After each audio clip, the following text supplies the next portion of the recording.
biblical times.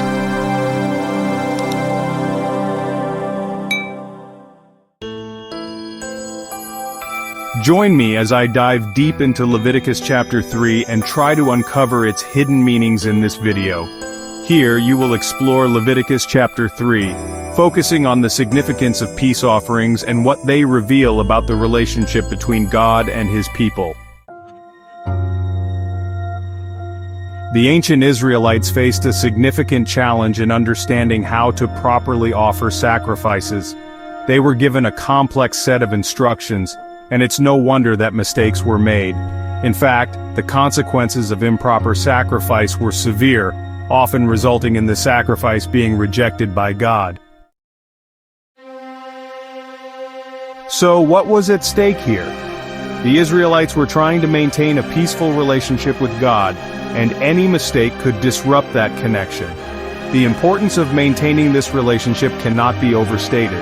After all, the Israelites were God's chosen people, and their connection with Him was the very foundation of their existence. To understand the significance of peace offerings, we need to appreciate the precarious nature of this relationship. The Israelites were fallible humans, prone to mistakes and sin, and yet, God had chosen them to be His people.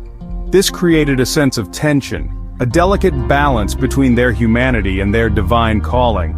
The peace offerings were a way to maintain this balance, to reconcile the flaws of humanity with the perfection of God. The Israelites had to be intentional about their sacrifices, offering them in a spirit of humility and obedience. This wasn't just about following rules, it was about cultivating a heart that sought to please God. When they got it right, the results were beautiful. A sense of peace, a sense of connection, and a sense of community. But when they got it wrong, the consequences were dire. In Leviticus chapter 3, we see the specifics of the peace offering laid out in great detail. 3 types of animals could be sacrificed: bulls, goats, and lambs. Each of these animals represented a different aspect of the human experience. The bull, for instance, represented strength and power, while the lamb represented innocence and vulnerability. By offering these animals to God, the Israelites were acknowledging their own strengths and weaknesses, and seeking to reconcile them with God's perfection. The rituals involved in the peace offering were elaborate and complex. The animal had to be slaughtered, and its blood had to be sprinkled on the altar. The fat and organs had to be burned, and the meat had to be cooked and eaten by the priest and the offerer.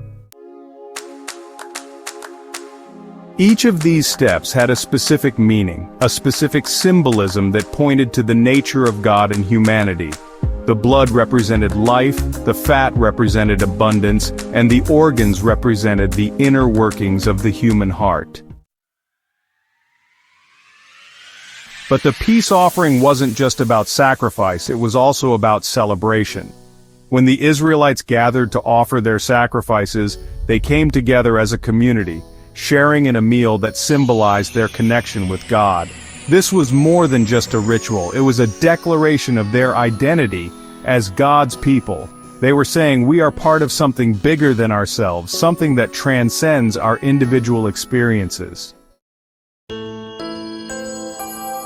One of the most striking insights we gain from the peace offering is that it wasn't just about atonement. It was also about fellowship. The Israelites weren't just trying to make amends for their sins, they were trying to celebrate their connection with God. The peace offering was an act of worship, a declaration of love and devotion. And in this sense, it's not so different from our own experiences of worship today.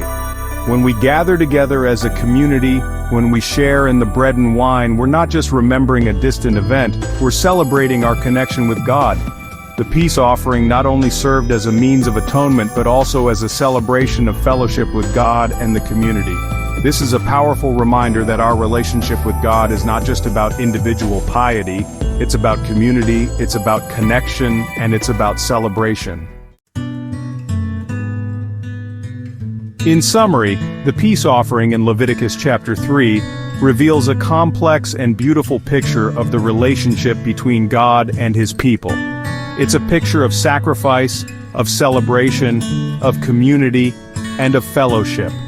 It's a picture that challenges us to rethink our own approach to worship, to remember that our relationship with God is not just about individual devotion, but about connection with others. Thanks for joining me on this journey through Leviticus chapter 3.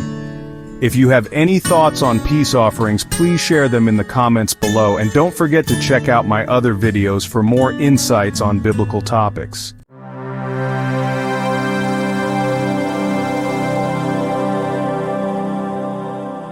Subscribe to our channel and turn on notifications to dive deeper into your faith. Be the first to see our new videos by following the link in the description, comments, and bio. We'd love to hear your thoughts. Hit the like button and share your feedback in the comments. Don't forget to check out our next video as well. Sharing our content with friends and family could be the rejuvenation they need. Thank you for watching.